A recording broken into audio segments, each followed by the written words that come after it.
So good morning, everyone. Good morning from COP27 in Egypt. It is 11:30, and it is with great pleasure that I will introduce the next session on the global engineering view about delivering an equitable, sustainable, and low-carbon resilient world. My name is Davide Stronati. I represent the World Federation of Engineering Organizations and the Institution of Civil Engineers in the United Kingdom. And I'm today joined by eminent professors, academic representatives from the United States, Professor Rahman on the stage with me, and by Professor Farooque from Canada. And I will be joined also by Professor Hu from Tsinghua University. So the session today is going to be split into three, more or less, presentations. Then two distinguished panelists will join us. And then there will be Q&A. So do please write all your questions, keep it in mind. And we are going to have an opportunity to have a debate later on today.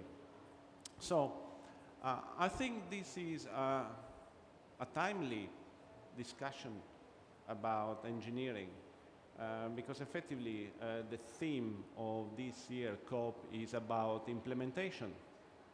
And I think that engineers, they're in the thick of doing stuff, or doing things, or making things real. So I think that, finance is important indeed, but we also need to know whether the finance is adequate for what we need to do to address climate change issues. So it is with great pleasure that today we are going to talk more about engineering and what engineering can and will do to address climate change. So, first of all, let me introduce the two organizations that are here present with me today, because effectively this is a merged event. It is an event merged with the Institute of Electrical and Electronics Engineers, represented by Professor Rahman. And the IEEE is the world's largest technical professional organization dedicated to advancing technology for the benefit of humanity. The IEEE and its over 400,000 members in 160 countries inspire a global community through its highly cited publications, conferences, technology standards, and professional and educational activities. Today, the world faces its largest modern-day threat, climate change, and the IEEE recognizes this global crisis and is committed to helping combat and mitigate the effects of climate change through pragmatic and accessible technical solutions, and providing engineers and technologists with a neutral space for discussion and action. Professor Farooque is representing the Engineering Institute of Canada, which is a not-for-profit corporation originally founded in 1887. The mission of the EIC includes recognizing that engineering excellence through senior engineering medals and fellow designation, assure excellence in continuing education by accrediting learning providers to issue continuing education units to engineering professionals, preserve Canadian engineering history and archives, run a career site, like a job board specializing on engineering-related jobs, and organize conferences on topics of broad importance to Canadians and the engineering community. And finally, the organization I represent, the World Federation of Engineering Organizations, which is an international non-governmental organization representing the engineering profession worldwide. Founded in 1968 by a group of regional engineering organizations under the auspices of the United Nations Educational, Scientific and Cultural Organization, better known as UNESCO, in Paris, WFEO brings together national engineering organizations from some 100 nations and represents and aims to represent more than 30 million engineers from around the world. The role and responsibility of engineers in addressing the challenges faced in society is more and more recognized and acknowledged worldwide. A key objective is to advance the UN Sustainable Development Goals through engineering. So without further ado, I will ask Professor Farooque to go to the lecturer, and because effectively he will present on the development of smart technologies to ensure food security and mitigate climate change, a sustainable approach. A very brief introduction of Professor Farooque. He is working as an Associate Dean and Director at the Center of Excellence in Food Security and Sustainability at the School of Climate Change and Adaptation, University of Prince Edward Island in Canada. His research focuses on fundamental understanding and development of state-of-the-art precision agriculture technologies to improve crop productivity and mitigate environmental risks. Professor Farooque, the floor is yours. Good morning, everyone. As David mentioned, I'm presenting here Engineering Institute of Canada and Canadian Centre for Climate Change and Adaptation. My name is Aitazaz Farooque, and I'm the Associate Dean for the Canadian Centre. So today I'm going to talk a little bit about the food security and sustainability, how engineering can play a role in mitigating the climate change. And obviously, I have heard quite a bit here over the past few days about the food security, sustainability. So I'll bring few examples from my own island where we do some research and kind of try to come up with a technology that is environmental friendly. So I'm not going to spend a whole lot of time on this because we have heard quite a bit about that there is a population increase, land is shrinking, we need more food and fiber. And in order to achieve that, so we need to be smart, we need to be sustainable so that we can achieve those targets.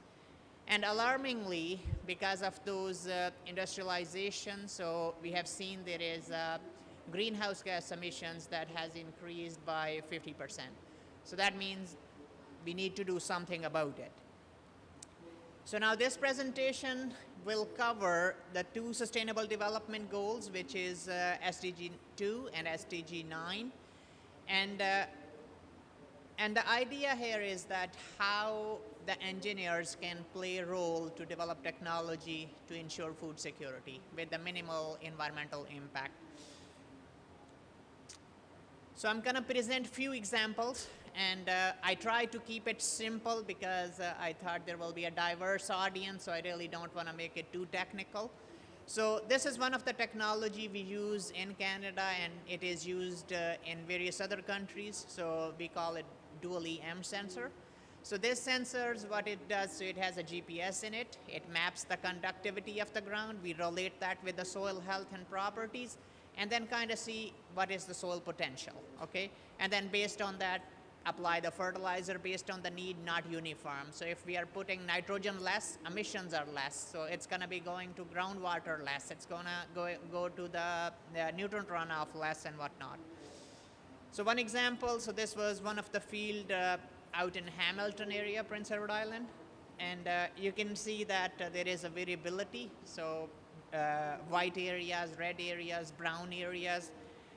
So with this technology, we mapped that, and then also we use the control points, which are the shaded areas. So out of those shaded areas, we wanted to go status quo, that uniform practice, whatever growers do. And then we change the rates in the other areas, white areas, we apply different, brown areas, we apply different to be smart. And then this map gets feeded into the fertilizer spreader. You can see that on the screen. And then when that gets feeded, so we had the control system that it reads that map and then apply the inputs based on need.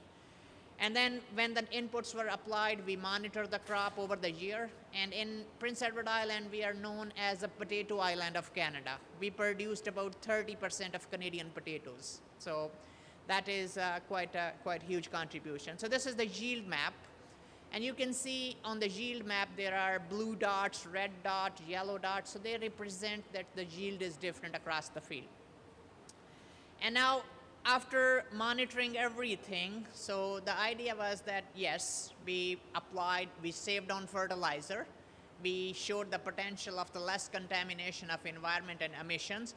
What about profitability? Because sustainability economics is one of the pillar. So now when we did an economic analysis on that, we found that the return on investment was about $21 per an acre. So which is quite significant for potash application. When we add nitrogen, irrigation, lime and other applications, so that impact even gets huge. So second example I want to bring is the drone technology. So we use thermal camera. So on the left hand side, so you can see in Prince Edward Island we are not flat. We have quite a bit of erosion issues when snow melt, so it washes away the top surface. And you can see clearly on the left hand side, so there is an erosion path, right? So now, and also whenever the potato furrows were built, everything kind of disappeared. We don't see anything. And when we took the thermal imagery, you can see the same areas where the erosion was happening, the temperature was about 10 degrees higher, the soil temperature. So now that brings the question, our soil is not strong enough, it doesn't have organic matter to perform better. So now, is it really profitable and sustainable to grow potatoes there? Maybe not. And then if it is not strong enough and we are doing extensive plowing to it, what it's gonna do? It's gonna emit more carbon and emissions. So the idea we proposed to the stakeholders that maybe these areas you wanna grow the cover crops, leave it for a while, let the organic matter build the control structure and do something about it. So here is an example about the drone. So on the left-hand side, we have the conductivity map. The middle is the NDVI map, which is the plant growth. And on the right, you can see the yield map. And you can see there is a fair bit of a comparison between those three pillars, that how things are changing. And about 70–80% accuracy. Another example, if our soils are not the same, they are different, then why we are even planting them at the same distance? Why don't we put them apart so that they can perform better? So this idea came with the variable rate seeding. Again, we use the conductivity map as a base to do the variable rate seeding. And we spread the potatoes where the soil was not strong. We put them together where it was strong. So now based on that, so we found that in the areas where we put the potatoes spaced together in productive areas, the yield was high, about 25% than the provincial average. And then also in the areas where we kind of put them apart, there was a less of the nutrient and water competition and crops. So here is a nice imagery. So again, with the drone, we kind of counted the plants, how many plants are in each zone, also looked at the planting density, canopy cover, so that we can have a real scientific engineering investigation about it, that what's going on, what we are dealing with, and what we can do about it. So this is, I think, another example I want to bring to the equation. That's the sprayer we developed for the pesticide application. So this is, we use the deep learning and artificial intelligence for that. And there is a camera technology. So the camera take the images, process that in real time, and apply the agrochemicals based on needs. So now, and I'll show, so this was one of the video where we put it in the parking lot. We spread the wheat plant and potato plant, and the idea was to pick on that and see. And you can see as soon as it picks the weed, it will open the nozzle, and if it doesn't see the weed and potato plant, it won't, right? So then in agrochemical saving, so we showed that there was a potential to save about 50% of agrochemicals. So can you imagine on the production cost if we are able to save that? So these are the chemicals we are putting to the environment again, and then we are protecting the environment. So that's another video right in the potato field, and this was a custom developed buggy that because of the land clearance we cannot use the ATV, so we have to develop and design. And now we are looking into incorporating this technology into the commercial sprayer so that we can even have a higher impact with that, right? So one last example about developing the best management practices. So the idea was to, again, try sustainable practices, improve soil health, and find ways how we can reduce our emissions.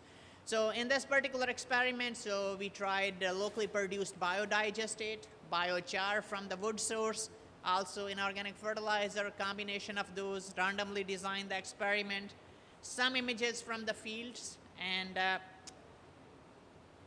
we also monitor the greenhouse gas emissions as a function of the temperature. What are the emissions in the morning? What are the emissions when the sun is at the peak, when it kind of goes down, how that kind of models all its phenomena. And also we have a bunch of soil sensors and EC sensors which we integrated to come up with a sensors network to give us an information how things behave in real time. And we use that Lycor meter, which is state of the art, and it can in situ give us the nitrous oxide emissions, methane, and also the carbon dioxide. So the idea was, again, with these treatments, we want to find out without impacting the profitability, where is the potential to reduce the emissions, but at the same time, produce more to ensure food security. So here is one example on the left-hand side. So we look at the soil electrical conductivity, then we also look at the methane emissions, then nitrous oxide emissions, and carbon dioxide. And you can see the fluctuating levels in various treatments. And we are expanding on these experiments. We are doing island-wide studies, and we will be integrating modeling and other techniques into it to kind of make it happen, right? To promote those sustainable practices. So I would like to conclude my talk by saying that we need to develop engineering-based solutions, and we need to be smart about it to ensure food security. Obviously, those solutions need to reduce the greenhouse gas emissions and also other environmental challenges with it. And then develop, and also we need to train our young generation so that they are interested in the farming. So I would like to quote one thing which I heard at a conference, that it's not your grandfather's agriculture anymore. So we need to be smart, we need to be innovative about it, and we need to do things in a way that we can make a change in terms of the climate change. So obviously we need to train those young brains, and also we need to work collaboratively with the growers and industry so that they can feel the pain, they can be with us on all that, and then make a change. So I would like to acknowledge the funders. I also lead a Center of Excellence in Food Security and Sustainability in Canada. So we get a huge grant from the federal government, provincial government, a lot of industry partners, and I would like to thank my research team, which is composed of about 25 people, PhD, MSc students, postdoc, and for all their help and support. And thank you very much for listening.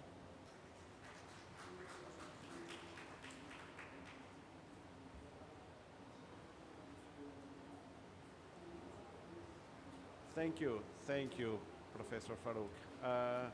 So we are going to have next Professor Rahman, and Professor Rahman is the IEEE President-elect and founding director of the Advanced Research Institute at Virginia Tech in the USA, where he is also the Joseph R. Loring Professor of Electrical and Computer Engineering. He also directs the Center for Energy and the Global Environment at the university. So Professor Rahman, the floor is yours. Thank you, David. So this is a different talk. We talk about greenhouse gas emissions. I'll talk about what we can do as engineers to reduce the impact of the carbon dioxide on global warming challenges. Typically, if you want to look at the numbers, 1/3 of the global CO2 emissions come from electric power sector, power generation, 1/3. 37% comes from transport sector, mainly ground transport. Remaining third comes from agriculture, industry, and buildings. So we have to address all of those, but I cannot address all of them, then I am not focusing on anything. So my talk today focuses on electric power sector, what you can do, reduce carbon emissions from the power sector so that we can do our part. That's the mission I am in. So this is us. IEEE has taken this very seriously. We have just launched the IEEE Climate Change Collection, which is a library of papers that are in our library for the this COP27 is free. You can go download all 7,000 papers if you want to. It's free right now. But that's the collection. Also, we launched a website called climate-change.IEEE.org. If you go there, you'll see many presentations that we are talking about today. So those are our contributions to be useful to the global community so that we do our share going forward as responsible citizens of the world. That's where I'm coming from. So we see this as you go walk around this place today. A lot of awareness have come through. Anybody I talk to talk about climate change, but comes from different perspectives, from business perspective, policy perspective, education perspective, and the common citizen's perspective. So that's the challenge. So what I am doing now, the major focus is carbon production from the electric power sector globally. There's about 30% emissions come from that. What can we do? So a very specific one issue. So here we go. If you go to the plenary sessions, ministers, presidents talk about, one side says like US, France, Germany, UK, those countries reducing their carbon emissions today significantly. One club.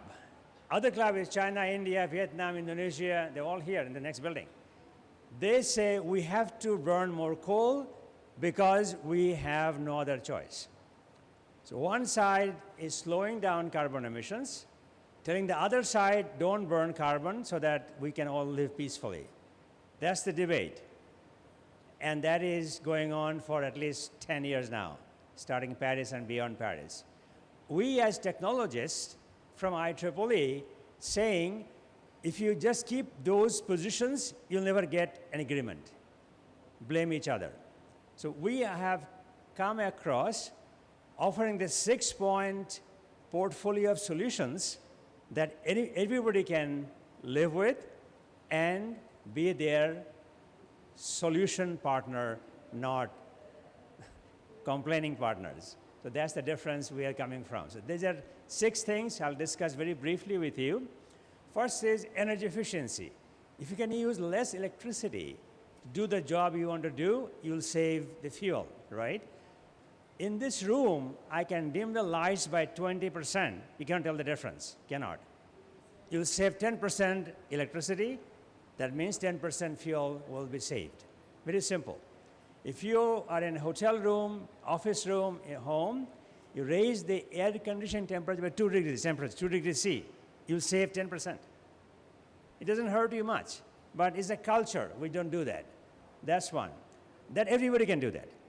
Number 2, use, again, we can talk about shut down coal plants, not going to happen. We can talk about it, doesn't happen, because many countries are still building coal plants or 40-year life. You cannot just shut them down. So I say, if you have to build coal, use coal with high efficiency. I'll give examples in a second, so that you're using less coal to make the same electricity.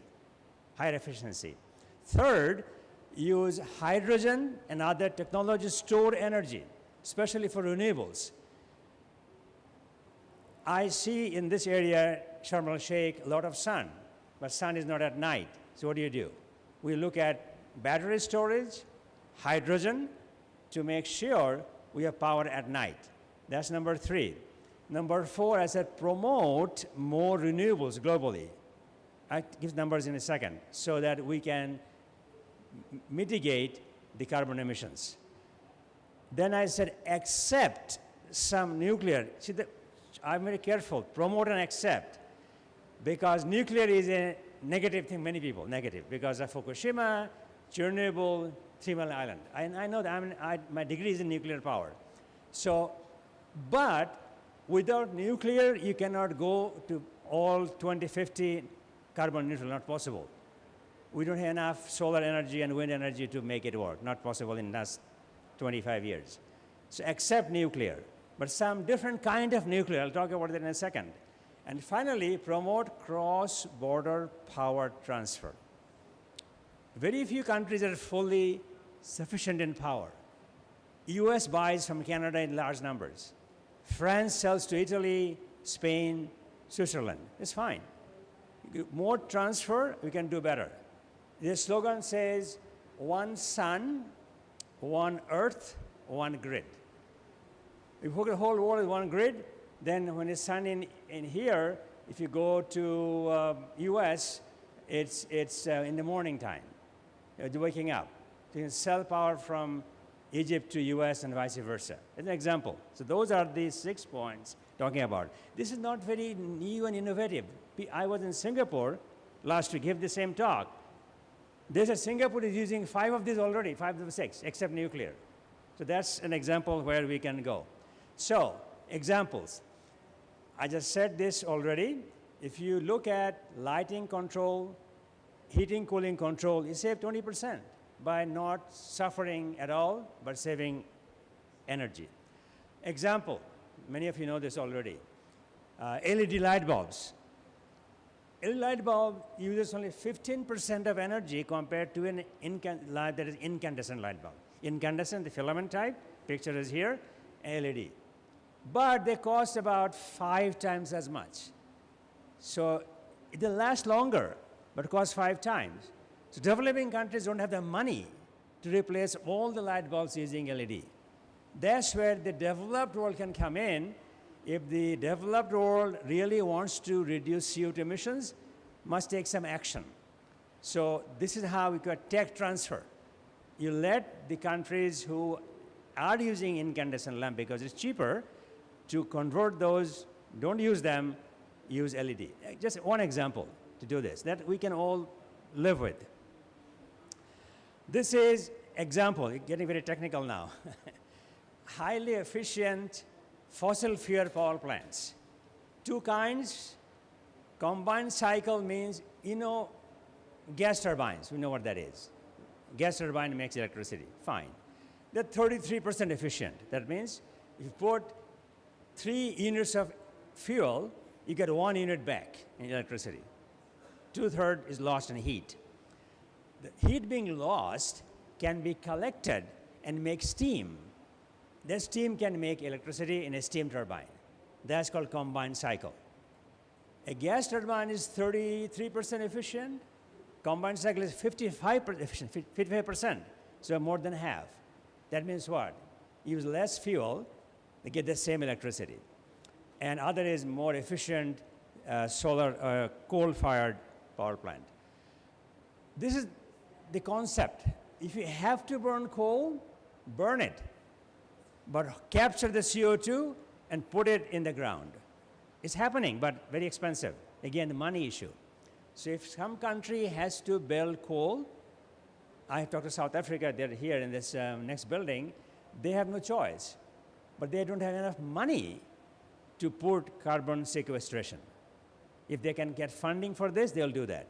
My point is, we want to come as a solution provider, not complaining plus or minus, so that we can have both parties at the table and help to solve this problem of high carbon emissions globally.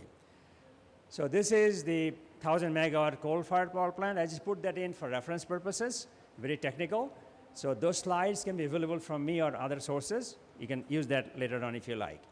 Again, this is not just theory. This plant is operational in Netherlands for last 8-9 years now. So just point out, efficiency 46.2%. What does it mean?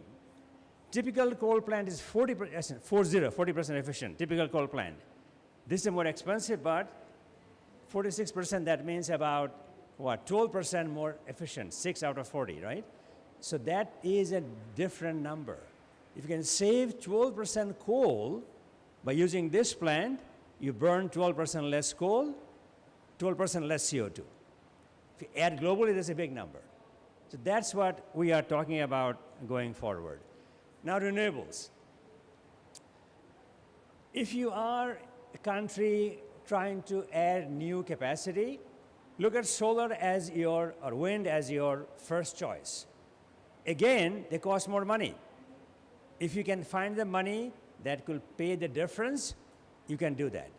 So my point is raise this issue among the emerging economies and the developed countries so that they can sit at the table and see how much carbon emission can be saved by renewable energy sources so that both parties win at the end of the day, as an example. So very quickly, people ask me this question, who is doing what? If I look at hydropower, solar power, and wind power, hydro roughly 50% today among renewables, 50%. Onshore wind about 23, 24%, and solar photovoltaics 20%. Quarter and a half. Big examples, China is the biggest in this market. Next is US, and then Brazil, Germany, India, and so on.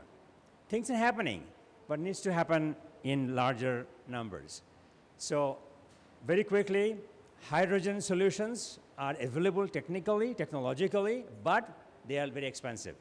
So how do you deal with this? Again, both parties sit together and see how much it costs to get it done. Cross-border energy transfer. The subtitle is no transition without transmission. That's a slogan. You cannot transit from coal to solar and vice versa unless you transfer power back and forth. That's important. So IEA has some programs on bilateral transfer, multilateral transfer, and so on. That is coming across reasonably well. Finally, nuclear technologies. The large nuclear plants like Fukushima, 1,200 megawatt each is out of fashion now. The new technological small modular reactors, SMR, very small compared to the big ones. And they are cheaper, they are safer, easy to build. But it's not taken over yet in the market because of licensing and technical issues. That has to be looked at more carefully. Example, you may ask that question, how big these are. A typical 60 megawatt reactor is 20 meters tall and about 3 meters or so diameter, weighs 590 tons, the whole package, 590 tons. What does it mean? If you go to a large nuclear power plant, the vessel that contains the reactor, vessel that's steel, that's almost 1,000 tons. One building, 1,000 tons. Here you talk about half that weight for the whole power station. Small. The good thing is you can build many of them, put them in localities, and get the power as you need going forward. So finally, bottom line, I talked about the electric power sector. If we are focusing on the electric power sector alone, it's possible. We will reduce fossil consumption, renewables.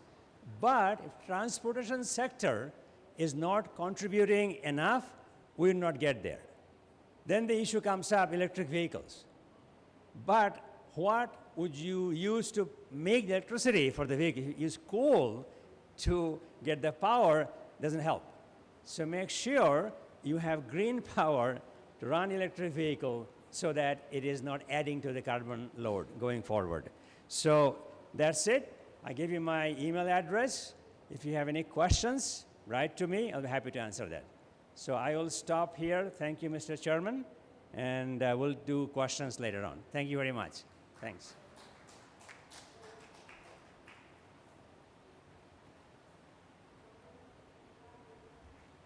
Right.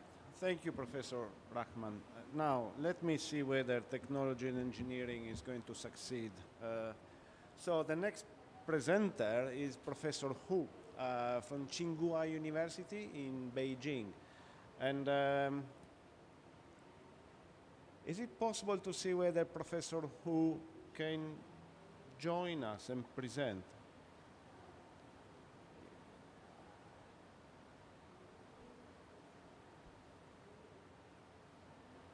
And please tell me if I need to do something.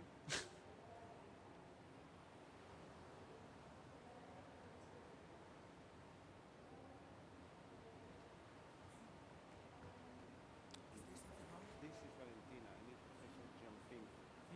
Jianping who? No, it's not in. This is the only one in right now.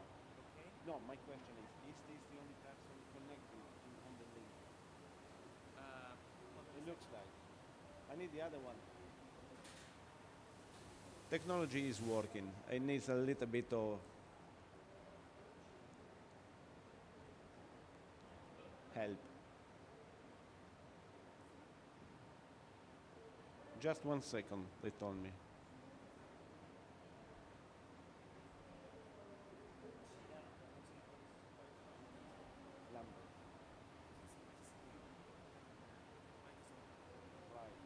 Okay, I've been told this is the only person connected to the Microsoft link. What can you see is Valentina, linking from London. So I'm afraid Professor Hu is not connected. So I'll see you later, Valentina, for the panelist session.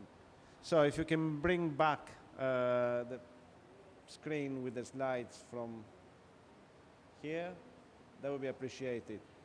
Because if we didn't manage to make work technology, we have a backup presentation with the voice of Professor Hu. So that should work. Oh, by all means, I also need to introduce Professor Hu. So Jianping Wu is a professor of civil engineering at Tsinghua University in China, as well as director of Tsinghua University, University of Cambridge, MIT Future Transport Research, and the Chen Gong Scholar Professor of Ministry of Education of China. His main research interests include traffic modeling and simulation and sustainable transport system. So virtually, I will give the floor to Professor Wu.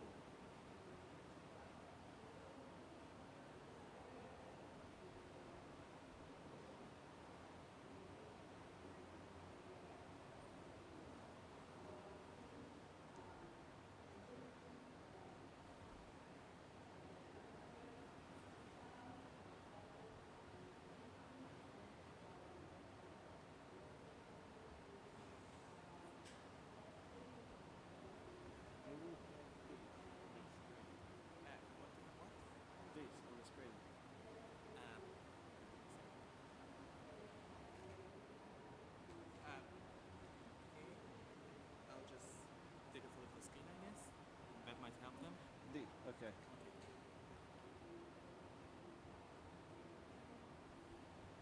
And then there's the plan C. I will talk on the slides.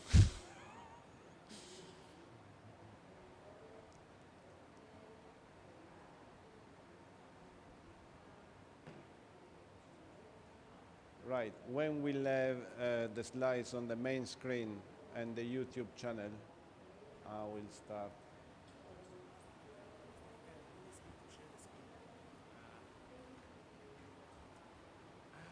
This is what we've been using so far. I don't need the team link now. I just need... Okay, what computer are you using? No, it's on the desktop. I saved the presentation on the desktop. It's been working for the two gentlemen so far. You just need to share this screen on the big screen. On this screen. Not Teams.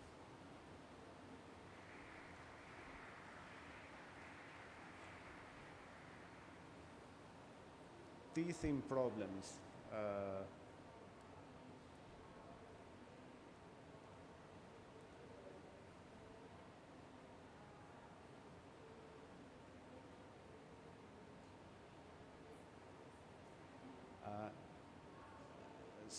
Sorry, can you just share the slides of from... Yeah, no. No, this is Valentina. In a moment, Valentina. Not yet this. Slides from this laptop. You have to send the presentation to them on that PC. We've been using this so far. We've been using it. They used this.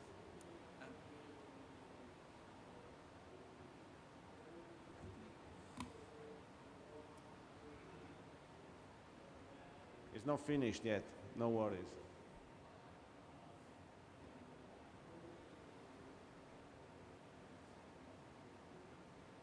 There we go, fantastic, thank you. Shukran, it's fine. Now, let's see whether it works. So this is a project that Professor Hu conducted with the WFEO members, as we said, 100 nations across the globe. And he wanted to research on best practice on climate change mitigation. So The presentation that's his voice. include the following 6 aspects. The aim. WFEO is a World Engineers Organization. Therefore, the aim of the project is to make best engineers' contribution to climate change mitigation. How do we do that? First, we will collect successful project examples on climate change mitigation from all WFEO member countries. Then we will select and share the best practice projects with all WFEO member countries as support. The project will focus on civil engineering and construction. The reason is that this area accounts for 36% of global final energy use and 39% of energy-related CO2 emissions. Therefore, the success of the project could make great contribution to global climate change mitigation. The project includes the following 5 tasks. 1. To build a database open to all WFEO member countries for data collection, data deal with, and data sharing. 2. To publish technical reports to share within all WFEO member countries. 3. To produce technical guidelines to WFEO member countries. 4. To hold international conference and workshops. And 5. To provide training courses. To collect qualified data, the project team designed a questionnaire which included the following 7 aspects. 1. Building design. 2. Building materials. 3. Construction engineering. 4. Building operation. 5. Engineering reconstruction. 6. Waste deal with. 7. Macro indicators. The project is divided into 2 phases. Phase 1, we selected a few countries to participate to test the quality of the data and the questionnaire. Based on the success of Phase 1, we will invite all the WFEO member countries to participate the data collection.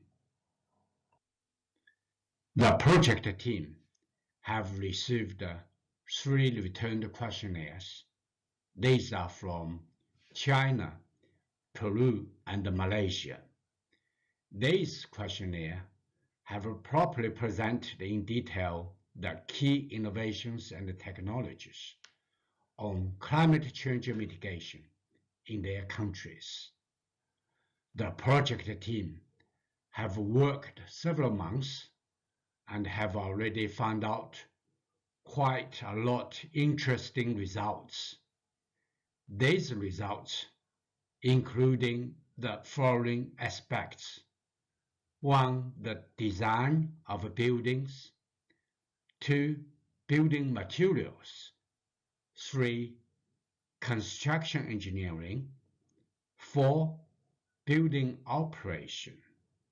6. Reconstruction of buildings. And 6. Waste deal with. Here are some preliminary results. The project team have made a parallel comparison for the received questionnaires. The interesting results of the surveyed data have been listed in tables in sequence of the 6 aspects. For example, the left side of the table shows the innovation and the designs, the difference within the 3 countries.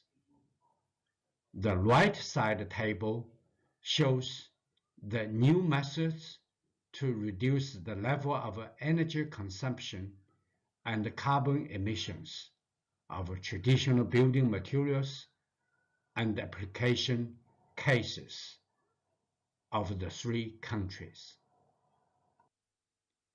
Here is example, a topic of energy saving on building materials.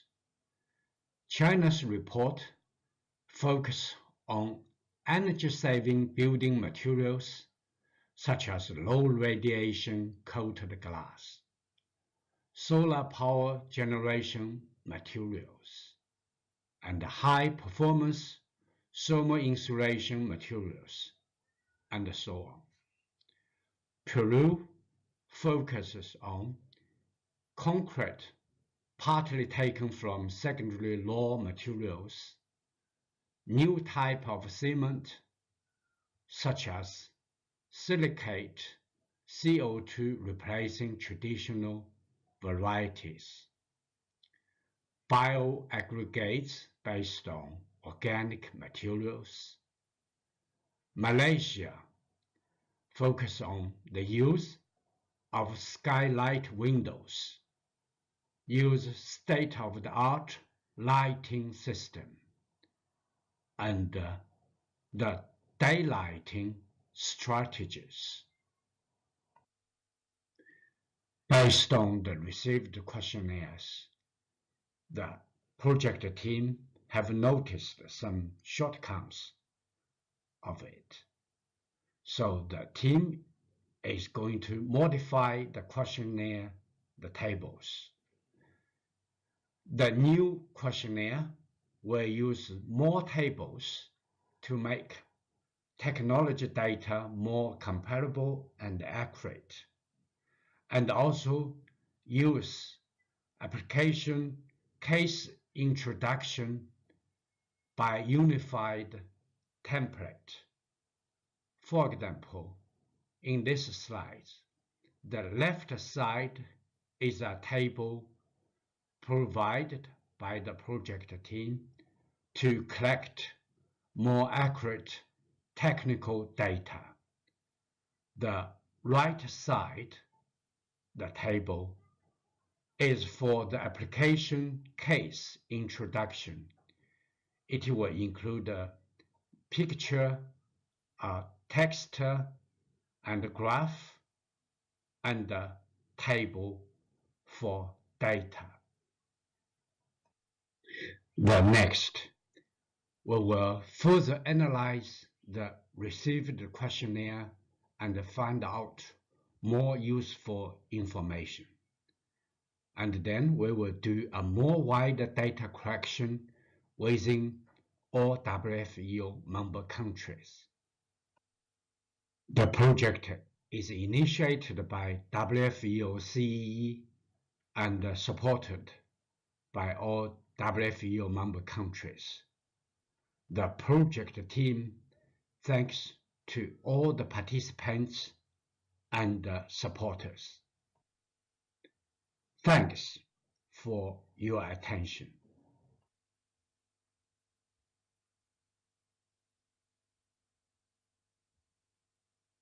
Right, so success.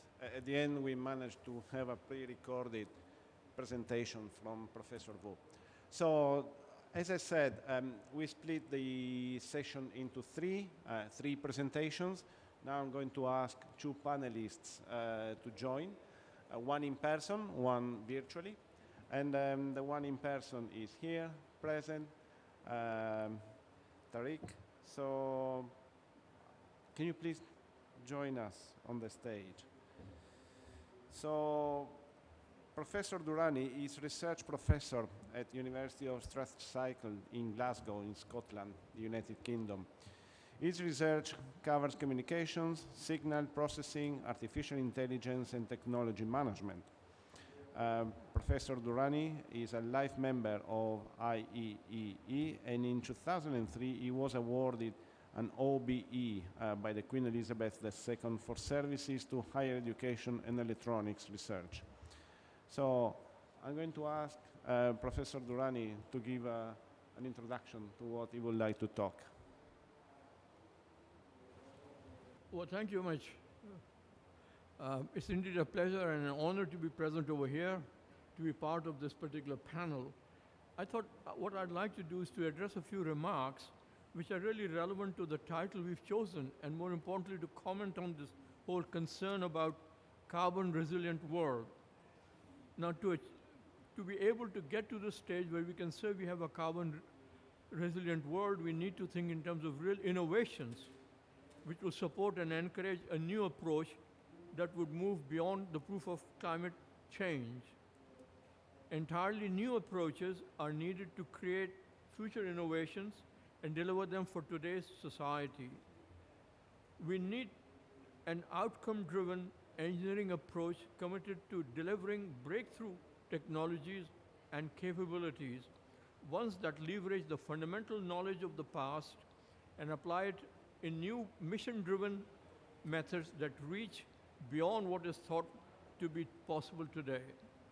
This will enable new solutions for how society interacts with the environment, constructs its cities, feeds its people, and protect human health.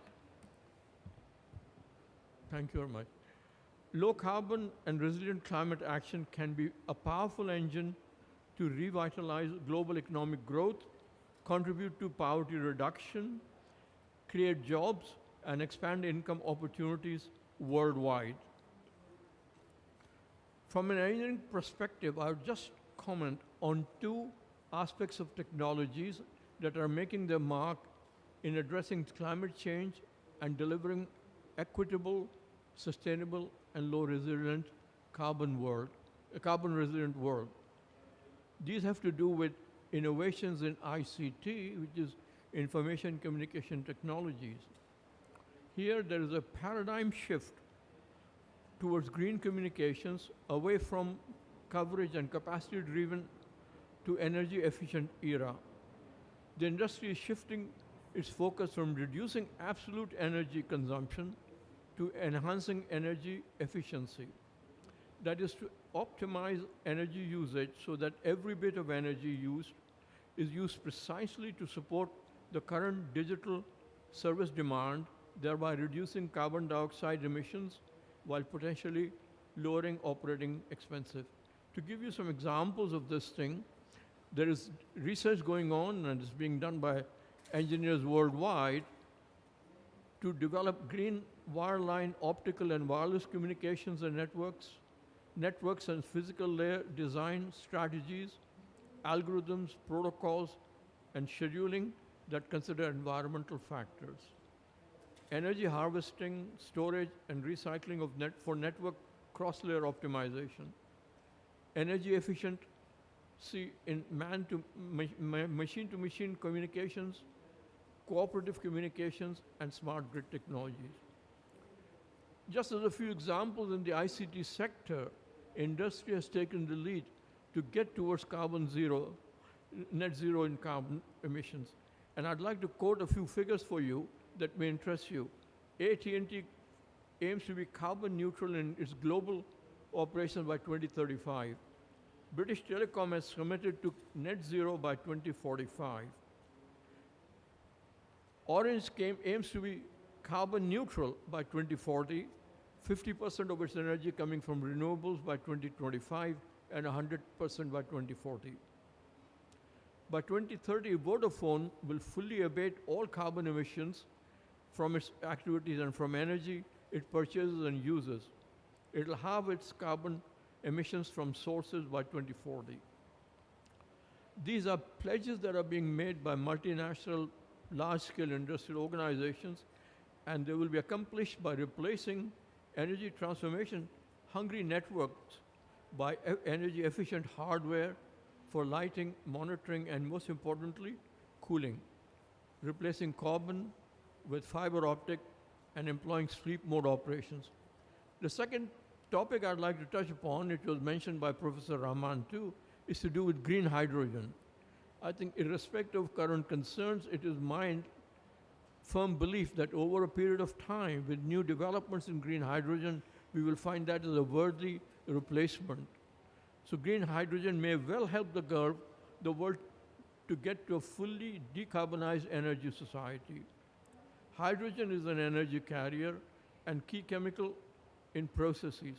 Today, the world uses between 120 to 140 million tons a year, almost all of it made from coal or natural gases, leading to clearly greenhouse gas emission. However, more than 40 gigawatt of new hydrogen production has been announced in the last 2 years, with Australia leading the way.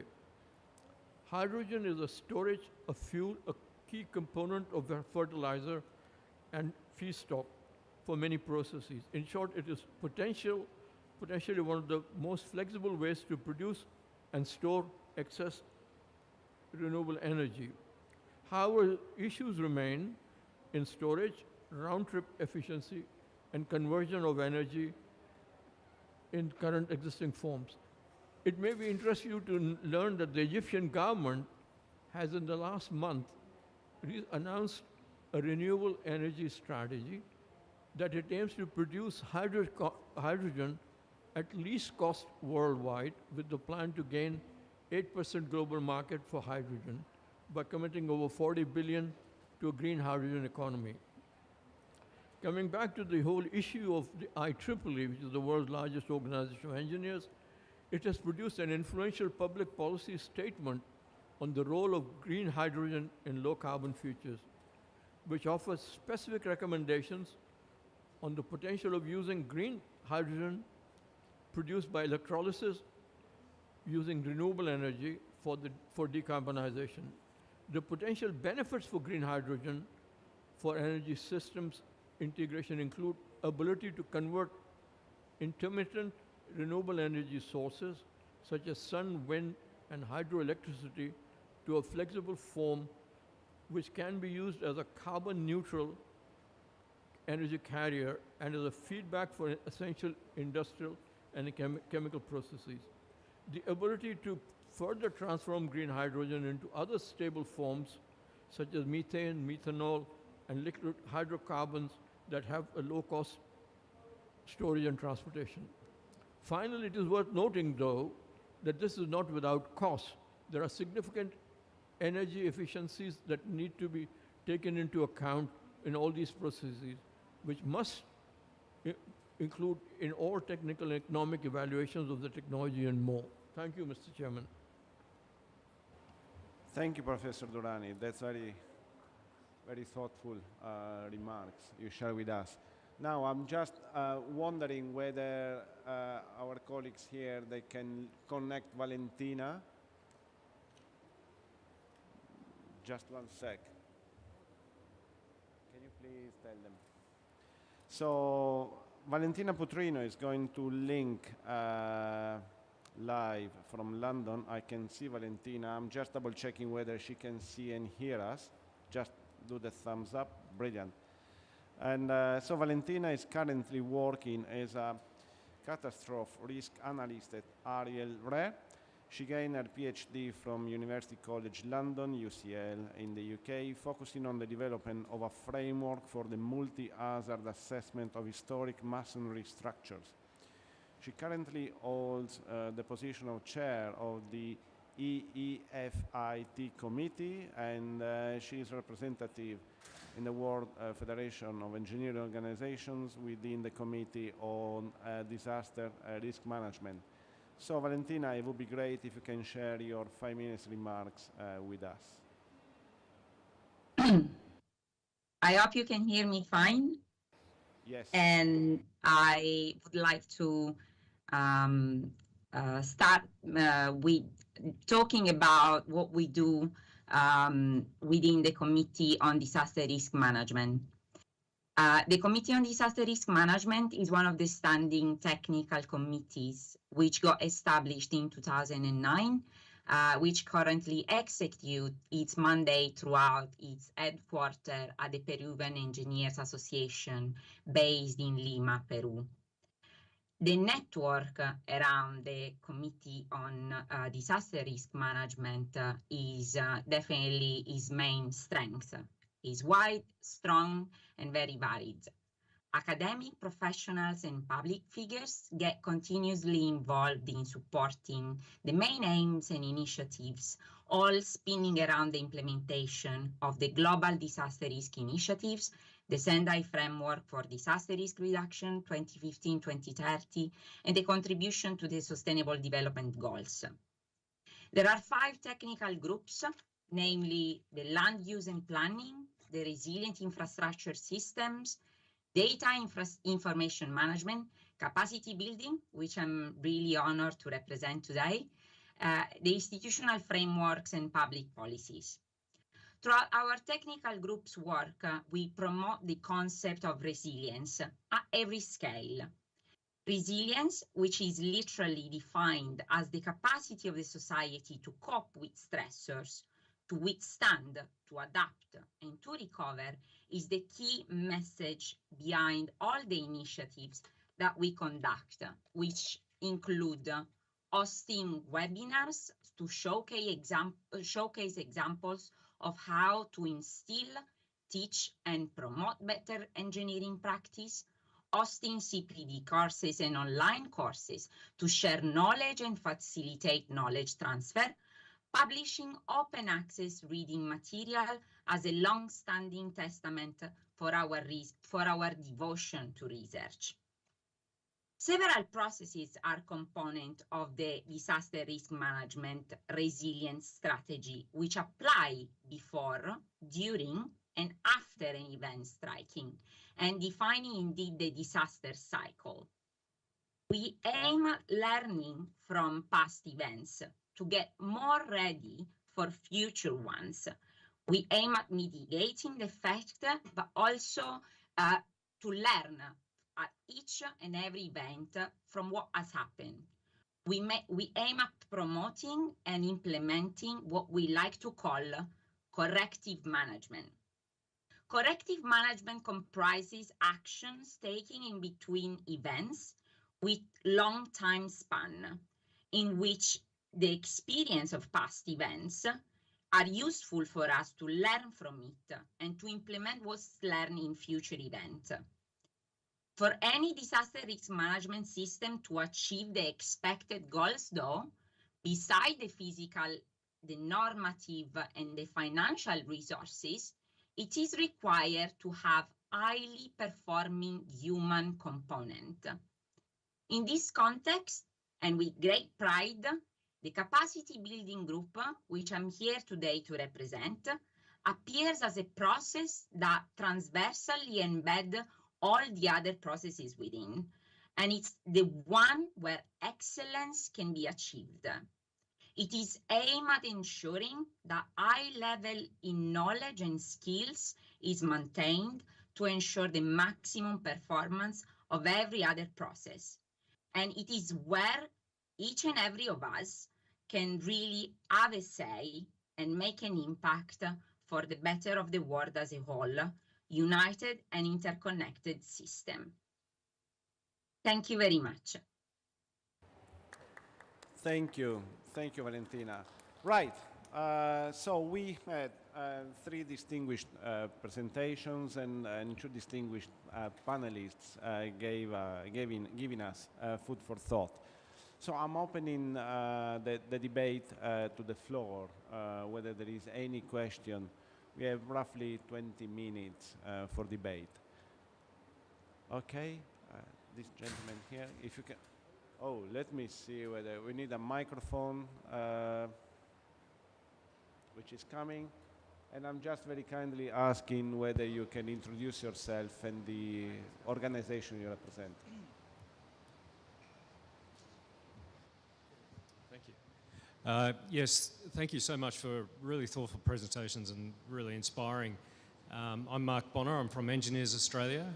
We've just been accredited to the UNFCCC. I've been to the many COPs with many different organisations. I'm actually an economist. I'm not an engineer. But I will ask the panel, it strikes me, I've just listened to Jeffrey Sachs, who is chairing the United Nations Council of Engineers for the Clean Energy Transition. And as an economist, it really struck at a chord that said the engineering lens over every agenda, there's 173 agenda items being discussed here, is missing. And I wonder if there's, in preparations for a more earnest conversation on engineering, which is pervasive to everything that the global climate goals are trying to achieve, be it mitigation, adaptation, resilience, it's engineering and it's economics. And so I wonder if there's something that the engineering fraternity, perhaps it's more a question to everyone, is there something that we can do to collaborate to lift the profile of engineering as absolutely front and centre in everything we do? You walk around the corridors and there's 1,000 things going on. It's a sensory overload. But you have nuclear, you have carbon capture and storage, and you've got renewables and green hydrogen and, you know, all these technologies. They're engineering, you know, and we're prosecuting everything in a competitive way. And I wonder if there's a better way that we coordinate to get the resources for great engineering. You know, the engineering evidence comes to the table, you get the right social license conditions under the regulatory approaches, you get the right market conditions, whereas the economics, and you have the solutions. And I wonder if, you know, the disparate conversations and the unconnected conversations need an engineering voice to bring it all together and put the engineering evidence front and centre in every conversation, policy, finance, it doesn't matter. It's engineering. And as an economist, I throw in a little bit of economics. But Jeffrey Sachs even described economics as less of a social science, the dismal science, and more of an engineering discipline. And I think he's absolutely spot on. I think this is a great comment, and I'm looking around. You have made a very good point. The reason is engineers do not beat their own drums. That's the difference. So what I am trying to do exactly this. I am IEEE. I reached out to other associations, mechanical, civil, mining, chemical in the US. In the UK, IET. I will talk to Engineers Australia, hopefully soon. And then we have a global voice. Before coming here, about 2 months ago, I asked the Ministry of Environment in Egypt, what do you want me to say? She said very clearly, do not greenwash, talk about implementations. Theme is implementation here, implementation. So we can do that. But then we are not in the primary stage. So how do you put ourselves in the COP28 in Dubai? That's our challenge. But then together, that in the UN FCC, that, you know, the current Secretary General, Guterres, electrical engineer, by training. Oh yeah. I know his professor even in Portugal. So we can go to him. That give us a slot to highlight engineering as a solution provider so that we can all talk. I have given 2 talks already. One yesterday, the China Pavilion, and one today at the IRENA Pavilion, just before coming here. I was the only engineer in there. The business, economist, social scientist, political scientist people. So mine was only talking about solutions. Other 5 talked about problems.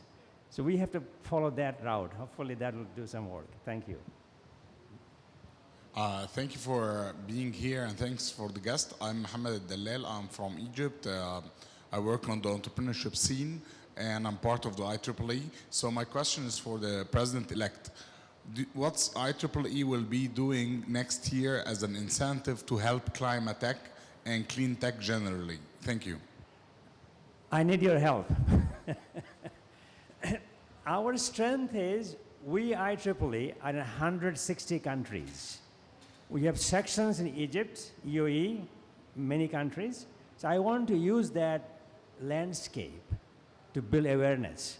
If Engineer Australia goes to your government in Australia, Canberra, so we need a presence in Australia booth. They're not there yet. I was there today. No engineers there. So this has to happen. So I hope Egypt section go to your Ministry of Environment. Tell them we are ready for discussing what the solutions can be. Then when you have the Egypt pavilion, US pavilion, Canada pavilion, UK pavilion on engineering. That will help. Thank you, Mohammed. Yeah, go ahead. Well, I'm Wei Jian Li, and I'm also part of the IEEE. And one question I have is because the climate change program by itself, it's a multidiscipline program. And we need all the engineers work together. Then from the IEEE point of view, we are all engineers. And then like the President-elect mentioned, that we try to collaborate with other society, other discipline together. Then how can we establish a platform that we can work together?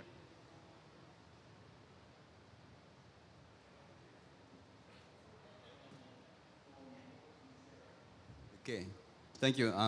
Thank you for the presentation. I'm Mr. Matsumoto, I'm the Vice President of International Standardization Organization, Friends of IEEE. I understand, I'm sure that, you know, the innovative technologies will help us to combat with climate change issues. And and also for that, the engineering is going to play an important role. But combining with standardization or, you know, complementing each other between the standards and innovative technologies, our climate action will be much more accelerated, I believe. So in that sense, I would like to know what is your views to concern about standardization really at the beginning, or from the beginning of the development of the new technologies, so that, you know, the outcomes of the development will be implemented much more earlier, and it can be, you know, disseminated easier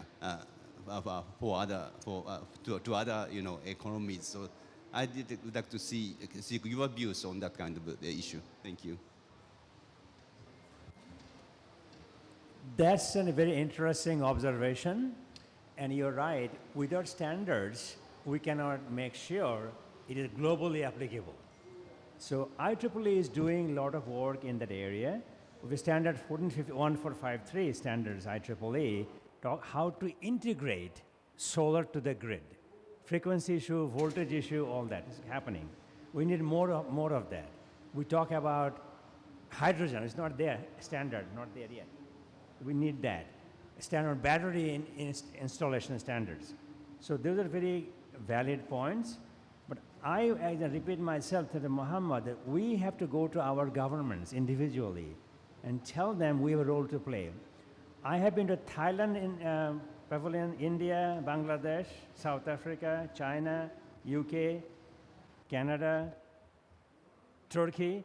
I asked, any engineer here? No. No.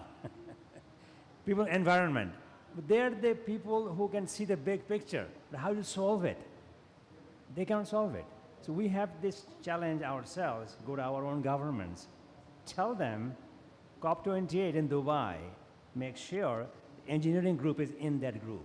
Then we can all talk together, talk the same language. Standards are happening, but need to do more. You're right. Thank you. Yes, sir. Thank you. I'm Omar Sweeney. I am with the government of Jamaica. I also represent the Jamaica Institution of Engineers and the Professional Engineers Registration Board. in Jamaica. And my first question is to the chair and to Valentina and Professor Wu. I want to thank everyone, of course, for their excellent presentations. I have questions for everybody, but I'll start here. With respect to the project, I wonder to what extent it would include efforts by engineering organizations that are in the affected areas, like my region, the Caribbean region, in terms of what is being done to improve resilience at the local level. I think the project could have some components. I mean, you are looking at countries that are, if you want to say, the propagators, but also it would be good to include in the project how the affected persons are also becoming more resilient. So I make that suggestion, and certainly in Jamaica, we're open to becoming a part of that process if we're invited. So that's one, if you want to. Yeah, thanks for the question. Professor Hu got in contact with all 100 members of WFEO. So the 3 that he presented today are the first 3 that went back to him with data. Okay. So as soon as other members, other nations will go back to Professor Hu, of course they will be included. Okay.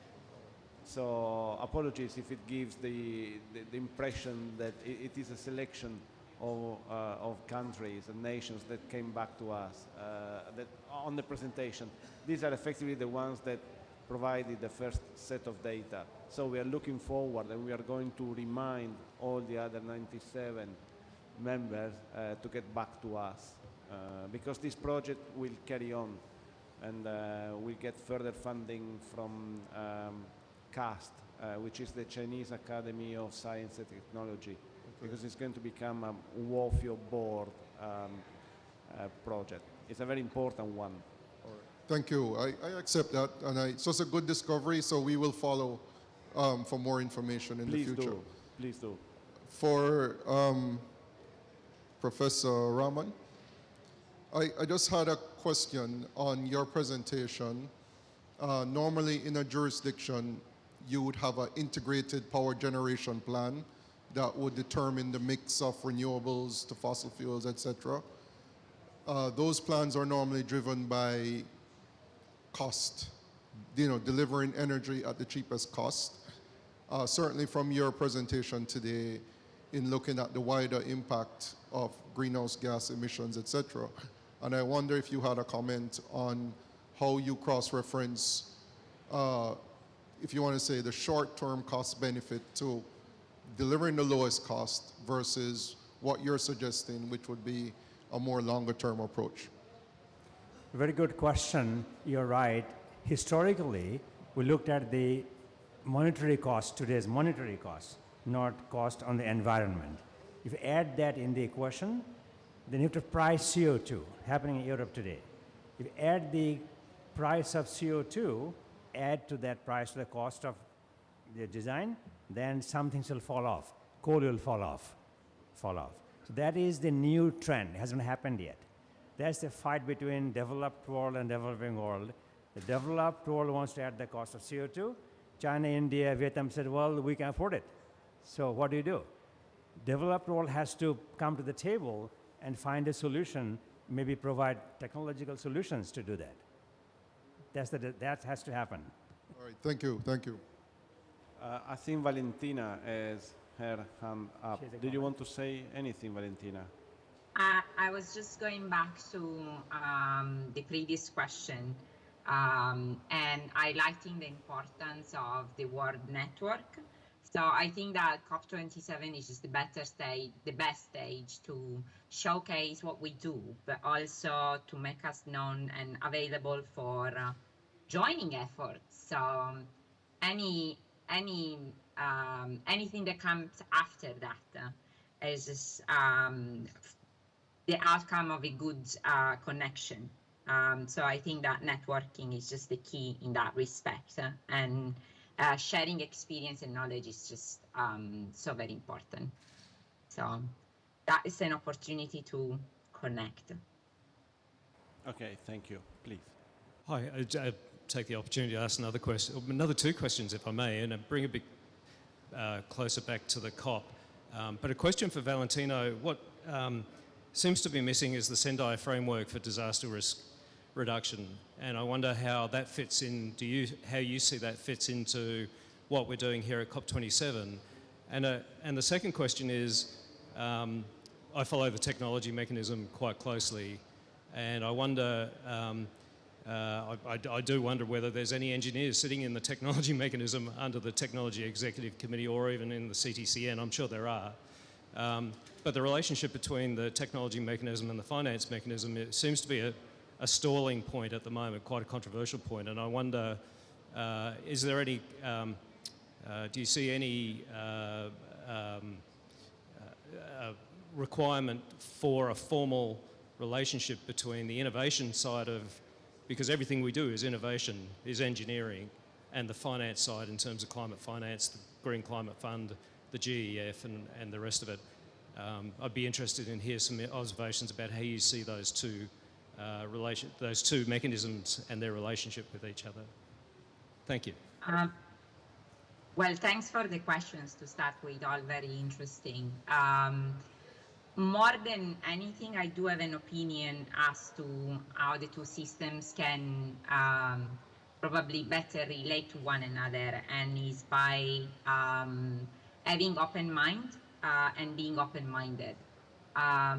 The two, as you say, are very different, and they probably speak a different language most of the times, but it's just through communication and through open-mindedness that you can really establish a connection.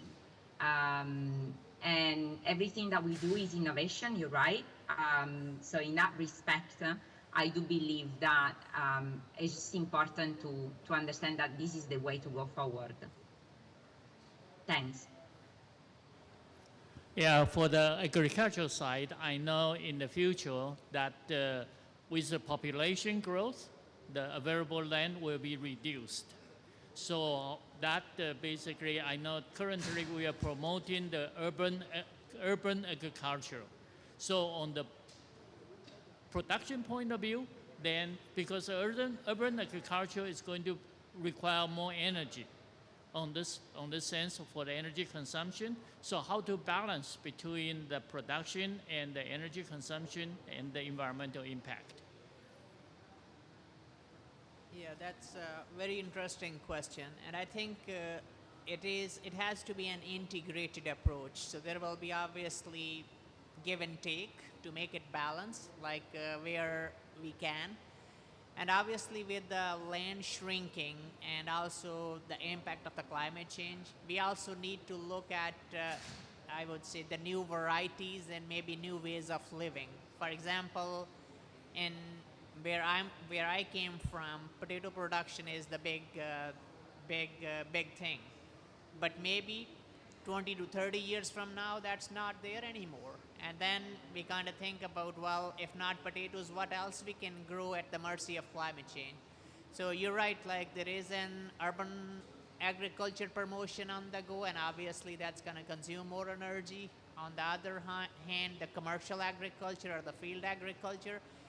And obviously with the more intensification, as you know, which is herbicide application, pesticide, there are almost 15 to 20 different applications. If we kind of do a carbon audit on that, that's turned out to be quite huge too. So I don't think there is a simple answer to that. I think it's more of an integrated approach and give it take to kind of make it work. Okay, thank you. Right, I think slowly I will take this event to a close. I would like to thank again all the distinguished speakers and panelists, Professor Hu, Valentina, Professor Rahman, Professor Durrani, and Professor Farooque.